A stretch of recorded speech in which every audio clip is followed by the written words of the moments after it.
अस्सलाम वालेकुम, ये है स्पोर्ट्स फ्लो। मैं हूँ दानिश अनीस। पाकिस्तान और जिम्बाब्वे के दरमियान वनडे सीरीज़ तो इख्तिताम पजीर हुई। पाकिस्तान ने ये सीरीज़ 2-1 से अपने नाम की। आज से बुलवायो में ही पाकिस्तान और जिम्बाब्वे के दरमियान 3 T20 मैचेस की सीरीज़ का आगाज़ होने जा रहा है, जिसके लिए पाकिस्तान ने एक नए नवेले स्क्वाड का ऐलान किया है। काफ़ी सारी चेंजेस है इसमें। अगर आप इसको वनडे स्क्वाड से कंपेयर करें, मोहम्मद रिजवान इस टीम का हिस्सा नहीं है, बाबर आजम इस टीम का हिस्सा नहीं है, जो कि वनडे सीरीज़ में भी नहीं थे। उसके साथ साथ शाहीन शाह अफरीदी और नसीम शाह जैसे सीनियर पेस बॉलर्स भी पाकिस्तान टीम के साथ नहीं है।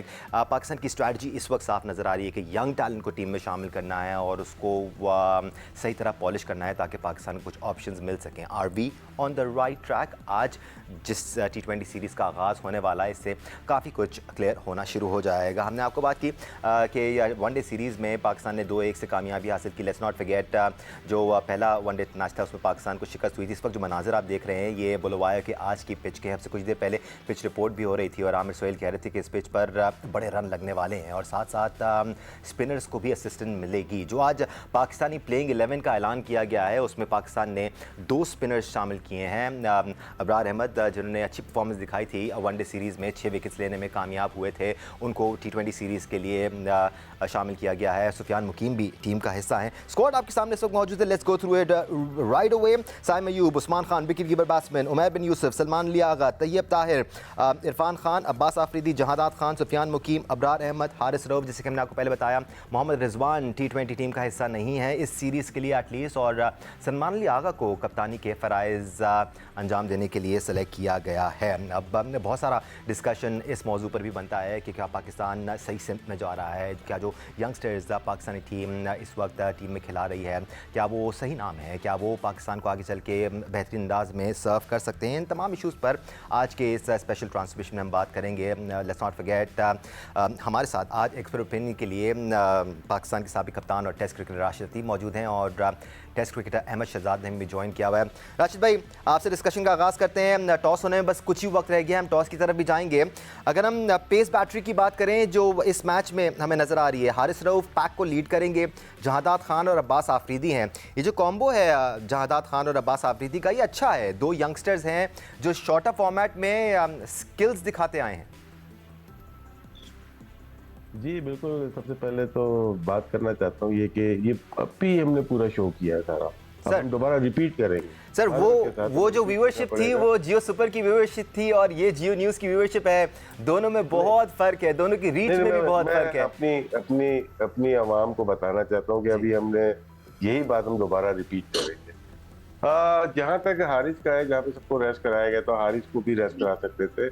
मेरा ये मानना है, लोग मानते नहीं है चीज को, कि हारिस हमारे लिए बेटर चॉइस टेस्ट मैच पर भी हो सकता है। उसको थोड़ा रेस्ट देके हमें आगे खिलाना चाहिए उसको, क्योंकि साउथ अफ्रीका की बाउंसी पिचेज होती हैं और हमने देखा है ऑस्ट्रेलिया में सबसे कामयाब जो बॉलर बन के निकला वो हारिस निकला है जी। तो हमें उनके ऊपर फोकस देना चाहिए।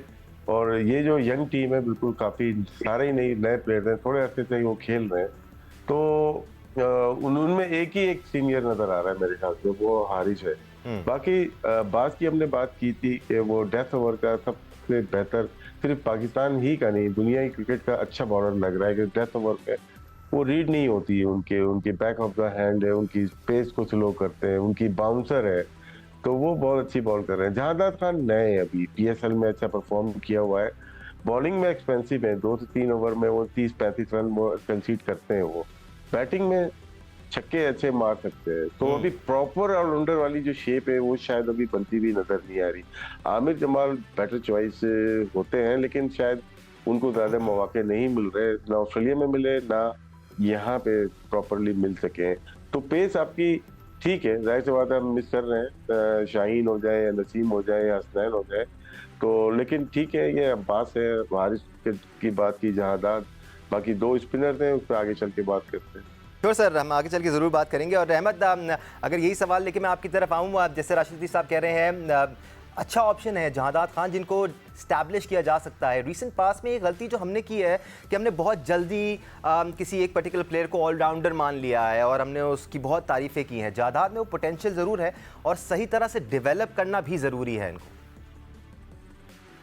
देखिए, जहादात खान की जहां तक डोमेस्टिक की परफॉर्मेंसेस आप कहेंगे तो मुझे तो नहीं पता वो डोमेस्टिक कितनी खेले हैं, कहाँ खेले हैं, मैं तो बिल्कुल भी उनके बारे में इतनी क्रिकेट मैंने उनकी देखी नहीं है, लेकिन अभी पाकिस्तान कप में वो जो थोड़ी बहुत क्रिकेट खेले उन पे मुझे ये पता है कि ये टेप बॉल खेलते थे और लाहौर कलंदर गए, और लाहौर कलंदर से फिर जब आकिब भाई। ठीक है अहमद, अपॉलॉजीज, फौरी हमें एक ब्रेक लेनी है। मैं ब्रेक से वापस आता हूँ, फिर मैं आपको इसी सवाल के लिए मैं आपकी राय शामिल करूँगा। विल बी राइट बैक, हमारे साथ रहिए।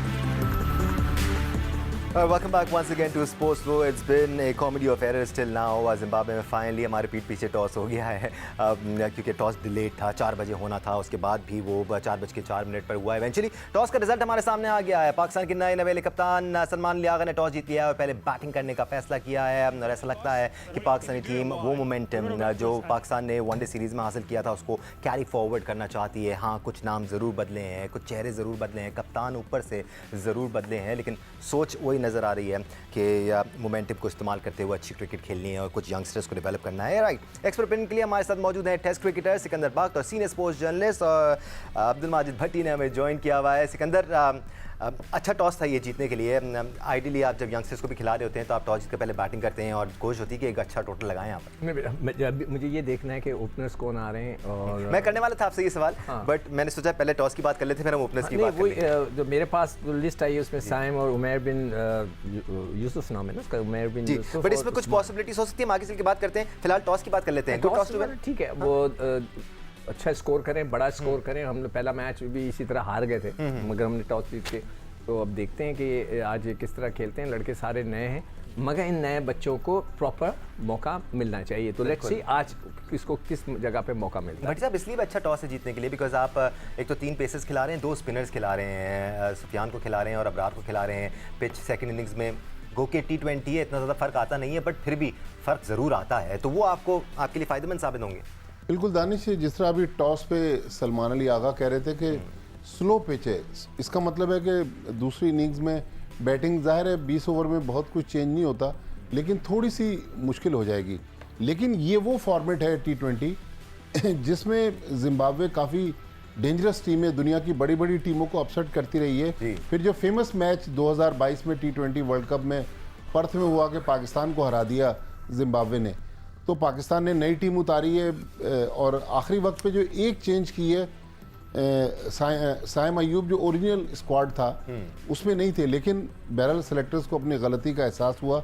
मेरे ख्याल में ये एक अच्छी चेंज है और अब ये यंग टीम है, देखना है कि नए कप्तान है, ज़्यादातर नए प्लेयर्स हैं और बॉलिंग लाइनअप भी अगर हारिस को निकाल लें, हारिस रऊफ को, तो पाकिस्तान के पास बहुत ज़्यादा तजर्बा है नहीं। लेकिन बहरहाल एक ब्रेव डिसीजन है सेलेक्टर्स का, पीसीबी का। देखते हैं कि अब ये कितना जिम्बाब्वे को टफ टाइम देते हैं। ये डिस्कशन भी हम करेंगे कि साइम अयूब की इस टीम में शमूलियत हमारे एक्सपर्ट्स की नज़र में कैसी है। बट उससे पहले सिकंदर, आप ओपनर्स का जिक्र कर रहे थे। वैसे देखा जाए तो शायद उमैर बिन यूसुफ ही आए, लेकिन आपको मैं सुन रहा था जो मैच से पहले आप शो कर रहे थे जियो सुपर पर सईद यार हुसैनी के साथ, आपने कहा था कि इरफान खान आपके पास नंबर 7 पे आ रहे हैं, नंबर 6 पे आ रहे हैं, तो वो ज़ाया हो रहे हैं। That can be an option कि आप उमैर बिन यूसुफ को नंबर 3 या 4 पे खिलाएं और आप इरफान खान से ओपन कराएं, आपके लिए ऑप्शन भी खुल जाएंगे। तो साइम कहाँ जाएगा? नहीं, साइम और इरफान खान से ओपन कराएं और आप उमैर बिन यूसुफ को नीचे खिलाएं। वो वैसे भी मिडिल ऑर्डर में खेलते आए हैं, वो ओपनर, लेकिन वो खेलते आए हैं 3 से 4 नंबर। दानिश, उमैर बिन यूसुफ, सिकू भाई सॉरी, उमैर बिन यूसुफ जो हम डोमेस्टिक में देखते हैं वो तो मिडिल ऑर्डर में ही खेलते हैं। इनिशियली ओपन करते थे भट्टी साहब, लेकिन उसके बाद उनको यूटिलाइज मिडिल ऑर्डर में भी किया गया है और उसकी अच्छी बात ये है कि उसने मिडिल ऑर्डर में भी फॉर्म किया है, इस वजह से वो बुरे नहीं लगे मिडिल ऑर्डर में। सिकू भाई, हाँ देखिए, एक तो 3 लड़कों को उन्होंने इंडक्ट किया है, इसमें साइम किया है, इब्रार को किया है और आमिर जमाल को भी वो उन्होंने उसमें रखा है, T20 के अंदर जाने नहीं दिया उनको। अब जो मेरा जो दुखड़ा है वो ये है कि जो आप नौजवान लड़कों को लेकर गए, जैसे कि ताहिर है, इरफान है, आप इनको चांस तो दें, मौका तो दें खेलने। हाँ, मतलब देखिए इरफान ने सिर्फ 20 गेंदें खेली हैं, देखिए अब कितना अजीब सी बात, ताहिर ने 16 गेंदें ओवर नहीं, 3 मैचों में सिर्फ 20 गेंदें खेली हैं, जिसका बनता है कि 18 गेंदों पर आपका 3 ओवर हो जाते हैं, इससे ज़्यादा वो खेले नहीं है। तो वो जो आपकी बात है ये हो सकती है कि इतना बड़ा दिल है इनका कि ताहिर और इरफान इन सब को ऊपर कर दें, लेट देम प्ले। देखें तो जब उनको आप मौका देंगे, नए लड़कों को ले गए वो कुछ करते हैं तो बहुत ही अच्छी बात है, पाकिस्तान का फ़ायदा है ना इसमें। और क्या है, हम तो चाहते हैं कि पाकिस्तान का फ़ायदा हो, लड़के बने। एब्सोल्युटली और इस वक्त सोच भी ऐसी नजर आ रही है कि हम नए लड़कों को डेवलप कर सकें, नया टैलेंट डेवलप कर सकें। अच्छा, मुझे नहीं पता ये एक दानिश हसीब खेल रहे हैं। हसीब टीम का हिस्सा है लेकिन प्लेइंग 11 का हिस्सा नहीं है। हम इस पर आगे चल के बात करेंगे। राशिद लतीफ़ साहब, हम ये ओपनर्स की बात कर रहे हैं, सिक्कू की बात में भी दम है कि अगर आप किसी यंगस्टर को खिला रहे हैं और इस नीयत से खिला रहे हैं कि हमें उसको इस्टेब्लिश करना है सर, डेवलप करना है, तो उसको फिर सही जगह पर सही मौका देना ज़रूरी है। इसमें कुछ अनऑर्थोडॉक्स चीज़ें भी करनी पड़ती हैं एट टाइम्स आपको। देखिए, मौका देना डिफरेंट वर्ड है कि मौका देना है, किस लिए मौका देना है, कि जगह खाली है। इस वक्त आप उमैर बिन यूसुफ को ही मिडिल ऑर्डर में खिला सकते हैं, इरफान को आप ओपन करा सकते हैं साइम के साथ, तो देयर इज एन ऑप्शन। ये हम लोग तो जो मर्जी सोच सकते हैं ना, ऐसा नहीं है सर। आपकी रिक्वायरमेंट क्या है टीम के अंदर? मिडिल ऑर्डर 5वां 6वां नंबर राशिद भाई ऐसा है कि ना टेस्ट में ना वनडे में, हमारा जो इशू है, हमारा इशू है 5वां 6वां। देखिए, नालायकों की बारात है पीसीबी पे, चाहे वो सिलेक्शन कमेटी हो या कोई भी हो। तो आपने 25 लड़के भेज दिए ऑस्ट्रेलिया और न्यूजीलैंड, आप और ये जिम्बाब्वे, आपको पता ही नहीं आपकी रिक्वायरमेंट है क्या। आपको स्पिन ऑलराउंडर चाहिए, कहाँ है आपके पास शादाब के अलावा? वो सेंट्रल कॉन्ट्रैक्ट में और टीम में ही नहीं है कोई स्पिन ऑलराउंडर। बैटिंग ऑलराउंडर जरूर है सलमान अली आगा, लेकिन जब वनडे जब ऑस्ट्रेलिया के खिलाफ आप खेल रहे होंगे ना कजाफी स्टेडियम में, उस वक्त आपको पता चलेगा स्पिन ऑलराउंडर होता क्या है। तो ये रिक्वायरमेंट है आपकी रिक्वायरमेंट है 5 नंबर पे। आपके पास बैट्समैन नहीं है, आपके पास कोई, आपके पास 6 नंबर का बैट्समैन नहीं है जो लास्ट 10 ओवर खेल सके। तो ये ओपन वाले जो केस है ना, ये सारा सिलेक्शन कमेटी ने अपने से ऊपर उतार के सबको डाल दिया। इसमें बहुत सारे प्लेयर तो आजमाए हुए प्लेयर है, उसमें बहुत सारे प्लेयर है। इसमें उमैर बिन यूसुफ एक ऐसा प्लेयर है जो कि बहुत ज्यादा आजमाया नहीं गया। वो तीनों फॉर्मेट का अच्छा प्लेयर है, अच्छा टेक्निक उसकी साउंड है, वो बाउंसर को भी अच्छा खेल सकता है। इसमें 90% तो बाउंसर पे भाग जाते हैं, उसको मैं कैसे हिस्सा बना सकता हूँ पाकिस्तान टीम, नेशनल टीम का? बहुत सारे सवालात हैं इसमें, सिर्फ ये नहीं कि स्ट्रेट देके मैं खड़ा कर दूं सबको। बहुत सारे प्लेयर भाग रहे हैं अगर बाउंसर पे, तो मैं कैसे सिलेक्ट कर सकता हूँ उसको पाकिस्तान टीम में? बल्कि अभी जो मेन नेशनल टीम है उसमें से बहुत सारे को बाउंसर का प्रॉब्लम है, शॉर्ट ऑफ लेंथ का प्रॉब्लम है। तो यही तो इश्यूज है हमारे पास। जो हमारे पास एक जमाने में बहुत सारे अच्छा खेला करते थे शॉर्ट पिच को, जैसे ही शॉर्ट पिच को खराब होते हुए हमारी जो टीम की रैंकिंग है वो नीचे जाती रही। अब जिस मर्जी को खिला लें टीम में, अगर उसकी जगह ही नहीं है, उसको बस ऐसे ही खिला रहे, प्रेशर आ रहा है, खिला रहे हैं, तो टीम थोड़ी बनेगी। तो यही मेरी तरफ से ये जवाब है। बाकी गुड लक है हमारे नए प्लेयर को। Umair bin Yousuf no doubt very good player, लेकिन में उनको होना चाहिए था, उसके ऊपर हुरैरा आए हुए थे। हुरैरा वेरी गुड प्लेयर, लेकिन एक प्लेयर 4 साल से परफॉर्म कर रहा है, एक ने एक सीजन में परफॉर्म करके उसको फोकेट दे दी गई, इसमें नियत का फतूर हुआ ना। एब्सोल्युटली। और राशिद लतीफ़ साहब, जहां पर परफॉर्म किया ये भी बड़ा मैटर करता है। एट टाइम्स हम देखते हैं डोमेस्टिक में लड़का, जैसे आप कह रहे हैं 4-5 साल तक परफॉर्म करता रहता है लेकिन उसको मौका नहीं मिलता। पीएसएल में कोई एक मैच परफॉर्म कर लेता है तो उसको फौरन मौका मिल जाता है। हम राशिद लतीफ़ आपकी तरफ वापस आते हैं। अहमद शहजाद भी अब हमें ज्वाइन कर चुके हैं, मैं उनका पॉइंट ऑफ व्यू जरा इस प्री डिक्यूमेंट पे शामिल कर लूँ। सिकंदर, आप कुछ कहना चाह रहे थे? फिर मैं राशिद से ये कहना चाह रहा था कि हमारे जो मिडिल ऑर्डर का इशू है उसके अंदर इरफान और ताहिर हैं, इन्होंने रखे हुए। अब इनको तो बैटिंग तो मिल नहीं रही, जैसे मैंने बताया 16 गेंदें 20 गेंदें, इनको ऊपर कर दें ताकि कम से कम वो खेलें तो जाकर, प्रैक्टिस तो मिले, अगर वो उस हिस्से के लिए, उस जगह के लिए सेलेक्ट किए गए। राशिद लतीफ़ साहब मुझसे पूछा? जी नहीं, पूछ नहीं रहा, मैंने बयान किया। आपकी सोच जानना चाह रहे हैं, बेसिकली अपनी सोच बताइए उन्होंने कि इस मामले में आप होते अगर तो क्या फैसला लेते? मेरी सोच ताहिर तैयब के लिए गुड प्लेयर, वो सीजन गुजारा हुआ। दूसरा जो अच्छे सीजन खेला हुआ ना, वो सऊद शकील खेला निचले नंबर के लिए, एब्सोल्युटली, जो कि आपको जरूरत पड़ने पे। Irfan Khan very good player, बहुत सिंपल साइज, बहुत छोटा है, 500 रन लिस्ट है मेरे अंदर से। 500 रन और 3000 रन में फर्क होता है। तो जिसने डोमेस्टिक में अच्छा परफॉर्म किया हुआ है, ताहिर हो जाए या शोएब सऊद शकील हो जाए, वो ज़्यादा फोकस देनी चाहिए। आई एम हैप्पी कि राशिद लतीफ़ साहब आपने सऊद शकील का नाम लिया, क्योंकि प्रोग्राम स्टार्ट होने से पहले मैं सिकंदर बख्श से भी और 1-2 लोगों में ऑफिस में भी बात कर रहा था स्पोर्ट्स डेस्क के, कि अगर आपने कप्तान बनाना था तो ऐसे शख्स को बनाते जिसके स्टैट्स भी बेहतर हैं और जो टेक्निकली भी बेहतर है। कप्तान ही नहीं, हम टीम में शामिल भी करने की बात कर रहे हैं। मैं यही सवाल लेकर भट्टी साहब की तरफ भी जाऊँगा। सर आपने जो सलमान अली आगा को कप्तान बनाया, चले अहमद आप बड़ा मुस्कुरा रहे थे ये बात सुन के, बट सलमान अली आगा को भी जो आपने कप्तान बनाया है, पाकिस्तान में कप्तान बनाया है, नंबर 5 या 6 पे वो आते हैं, उनके स्टैट्स आपके सामने हैं, 19.5 की एवरेज है, उनकी जो परफॉर्मेंस है T20 क्रिकेट में वो आपके सामने है। ये गलती आप शादाब खान के साथ भी करते आए कि एक टाइम पे 2.5-3 साल उनकी परफॉर्मेंस नहीं थी, लेकिन आपने उनको वाइस कप्तान बना दिया, अब आप उनको ड्रॉप नहीं कर पा रहे थे। अब सलमान अली आगा की आपकी नज़र में किस नंबर पे खेलेंगे? क्या उनकी जगह बनती है टीम में? क्या एज अ कैप्टन वो सही चॉइस है? देखिए, 2 wrong decision doesn't make 1 right. So इस बात पे तो हम एग्री करते हैं कि सलमान अली आगा जो है वो डिजर्व नहीं करते हैं पाकिस्तान टीम की कप्तानी करना, जो नंबर्स उनके हैं और जो एक्सपीरियंस उनके पास मौजूद है। लेकिन जहाँ तक आप सऊद शकील की बात कर रहे हैं, देखिए सऊद शकील भी अच्छे प्लेयर हैं, ज़बरदस्त प्लेयर हैं, उनकी परफॉर्मेंसेस भी हैं, जिस तरह राशिद भाई ने कह रहे हैं, उन्होंने PSL में भी परफॉर्मेंस करके दी है और ऊपर से लेफ्टी खेलते हैं, राइट। आपको मिडिल ऑर्डर के अंदर शायद आपको जरूरत पड़ जाए लेफ्ट हैंडर बैट्समैन की, तो ये बुरा ऑप्शन नहीं है। लेकिन उससे पहले जो है आप उनको तो देख लें। आप नियाजी ने कितने बॉल खेले हैं 3 मैचों के अंदर, या तैयब ताहिर 2 मैच खेले हैं, कितने बॉल्स खेले हैं। मैं फिर वही बोल रहा हूँ जो मैं पहले भी बोलता रहा हूँ कि देखिए, लोगों की लीडरशिप पे कोई सवाल नहीं है, टैक्टिकली बेहतर हो सकती हैं चीजें उनकी बाकियों से, लेकिन क्या उनके पास इतनी एबिलिटी है कि वो लॉयल और ऑनेस्ट तरीके के साथ इस मुल्क के जो यंगस्टर्स हैं जिनकी पाकिस्तान को अशद जरूरत है आगे आने वाले टाइम पे, उनको ग्रूम कर पाएंगे? ये सवालिया निशान था, ये सवालिया निशान है। बिकॉज पास्ट के अंदर हमें पूरा पाकिस्तान चीखते हुए नजर आ गया कि भाई मिडिल ऑर्डर नहीं है, वो 2 प्लेयर क्या करें। तो उन्होंने पहले भी बनाने थे, क्योंकि वही सारी चीजें पहले भी संभाल रहे थे, अब फिर उनमें से एक संभाल रहा है। तो मैंने तो नहीं बनाने ना यहाँ बैठ के मिडिल ऑर्डर, आपने बनाने। तो मिडिल ऑर्डर जिम्बाब्वे की सीरीज में आप ऐसे बनाएंगे कि नियाजी के आप बॉल उठा के देख लेंगे 3 ही मैचों में कितने खेला है, और तैयब ताहिर के बॉल उठा के देख लें 3 मैचों में कितने खेला है। और उसके बाद आपने एक प्रेसिडेंट सेट करते हैं आप लोगों को 22-25 इनिंग्स दे के, और आपने पुल शॉट मारते हुए एक प्लेयर ऑस्ट्रेलिया के अंदर 3 दफा आउट हो गया। तो क्योंकि कोचिंग पे बात आती है ना, जब भी तो कोचिंग नहीं करनी, ठीक है, हमने निकाल देना है।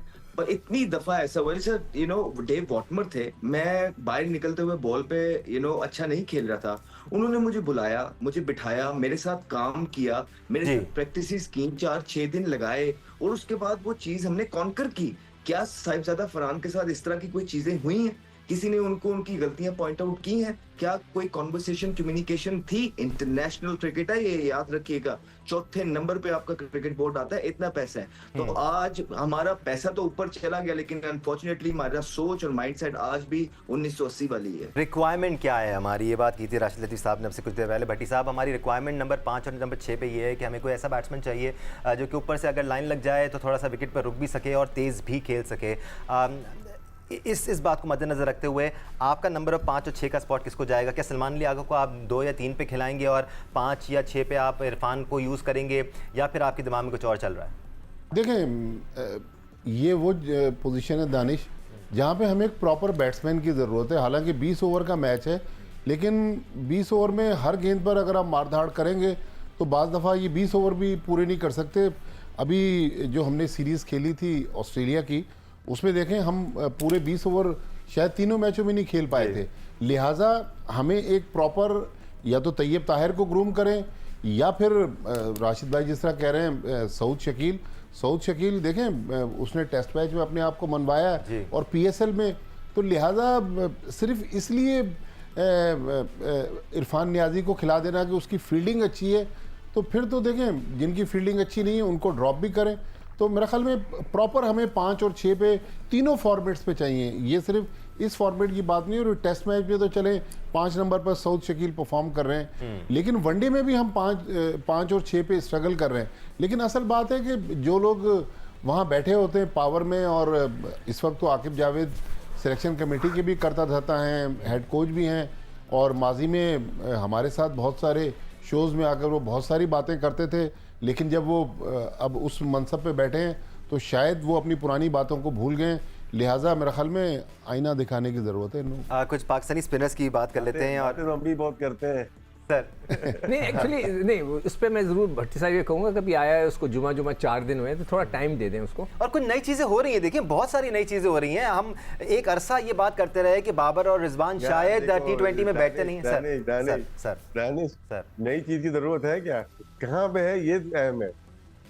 हम यही बातें करते आ रहे थे पिछले 2-2.5 साल से, और आप सब इस बात की तस्दीक करेंगे कि शायद बाबर और रिजवान को नहीं होना चाहिए T20 में, चाहे स्टैट्स जो भी थे, चाहे एज ओपनर्स वो जितनी भी अच्छी परफॉर्मेंस दे रहे थे। भट्टी साहब हैं मीडिया के सबसे पुराने, जो बाहर होता है ना हम उसकी बात करते हैं, बस ये लिख लीजिएगा। अगर आज हसीब नहीं खेल रहा, हम हसीब की बात कर रहे हैं, कल हसीब को अंदर करेंगे, दूसरा बाहर होगा, हम उसकी बात करेंगे। चले हसीब की बात कर लेते हैं।